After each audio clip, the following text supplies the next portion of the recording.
യേശുവിൽ ഏറ്റവും പ്രിയമുള്ള മാതാപിതാക്കളെ, സഹോദരി സഹോദരന്മാരെ, പ്രിയ കുഞ്ഞുമക്കളെ, നല്ലൊരു ദിവസം ആശംസിക്കുക. നാം ഇന്ന് ധ്യാനിക്കുന്ന വാഗ്ദത്ത വചനഭാഗം എനിക്ക് സൗഖ്യവും വിടുതലും തരുന്ന കർത്താവ്, ആ തമ്പുരാൻ്റെ വാഗ്ദത്തമാണ് ഈ പ്രഭാതത്തിൽ ദിവസത്തിൻ്റെ ആരംഭത്തിൽ തന്നെ നാം ധ്യാനിക്കുന്നു, പ്രാർത്ഥിക്കുന്ന വചനഭാഗം. അതിതാണ് ആ വചനഭാഗം. സങ്കീർത്തനം 107:20. മറക്കരുത്, സങ്കീർത്തനം 107:20.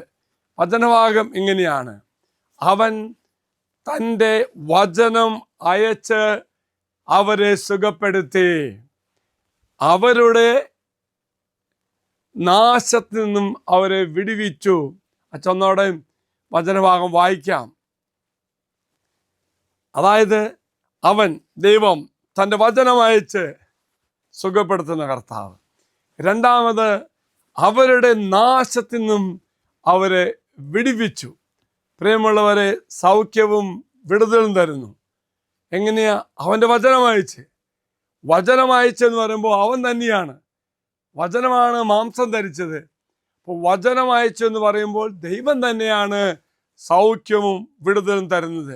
എങ്കിൽ പ്രിയമുള്ളവരെ, ഇന്നത്തെ ദിവസം തമ്പുരാൻ്റെ ചോദിച്ചുകൊണ്ട് വിടുതലും സൗഖ്യം ലഭിക്കാൻ വേണ്ടി പ്രാർത്ഥിക്കാം.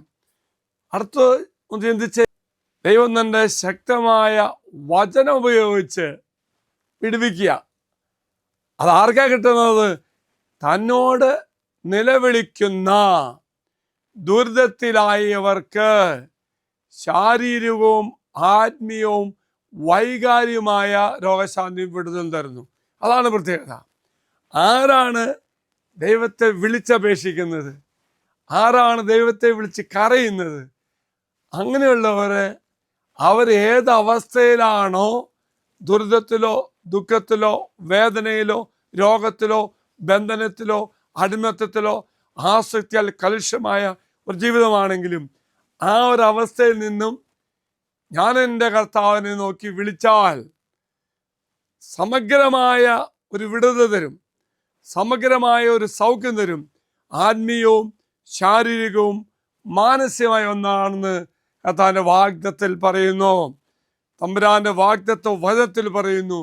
ഈ തരത്തിലുള്ള ഒന്ന് നമുക്ക് ലഭിക്കുന്നത് ദൈവത്തിൻ്റെ കരുണയാണ് നമ്മെ വെളിപ്പെടുത്തുന്നത്.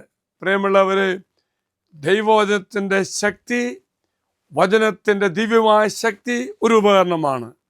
ഇത് വെറും വാക്കല്ല, മറിച്ച് രോഗശാന്തിക്കുള്ള ദൈവത്തിൻ്റെ വലിയൊരു പ്രകാശനമാണ്, പ്രകടനമാണ്, പ്രവൃത്തിയാണ്.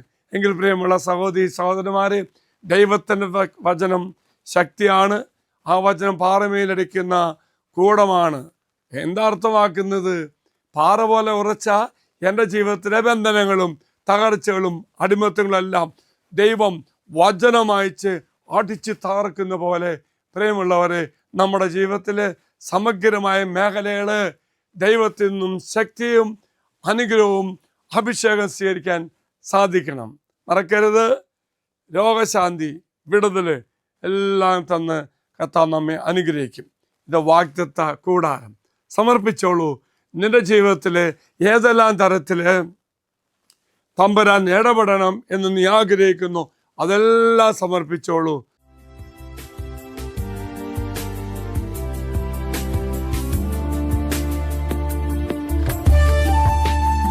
ഇത് നിങ്ങൾ സമർപ്പിച്ച നിങ്ങളുടെ എല്ലാ നിയോഗങ്ങളും അൾത്താരയിലേക്ക് അച്ഛൻ സമർപ്പിക്കുന്നു. ദൈവം നിന്നെ അനുഗ്രഹിക്കട്ടെ, നിനക്ക് സൗഖ്യം തരട്ടെ, വിടുതൽ തരട്ടെ. ദൈവത്തിൻ്റെ ശക്തമായ ഇടപെടൽ അനുഭവിക്കുന്ന ഒരു ദിവസമായി ഈ ദിവസം മാറട്ടെ എന്ന് നമുക്ക് പ്രാർത്ഥിക്കാം. അച്ഛൻ ഈശ്വര ആശീർവാദം തരാം. നമ്മുടെ കർത്താവായ ശമിശായുടെ കൃപയും പിതാവായ ദൈവത്തിൻ്റെ സ്നേഹവും പരിശുദ്ധാത്മാവിൻ്റെ സഹവാസവും നാം എല്ലാവരോടും കൂടെ ഉണ്ടായിരിക്കട്ടെ, ഇപ്പോഴും എപ്പോഴും എന്നേക്കും. ആമേൻ. ഒരു നല്ല ദിവസം ആശംസിക്കുന്നു. കർത്താവ് നിങ്ങളെ അനുഗ്രഹിക്കട്ടെ.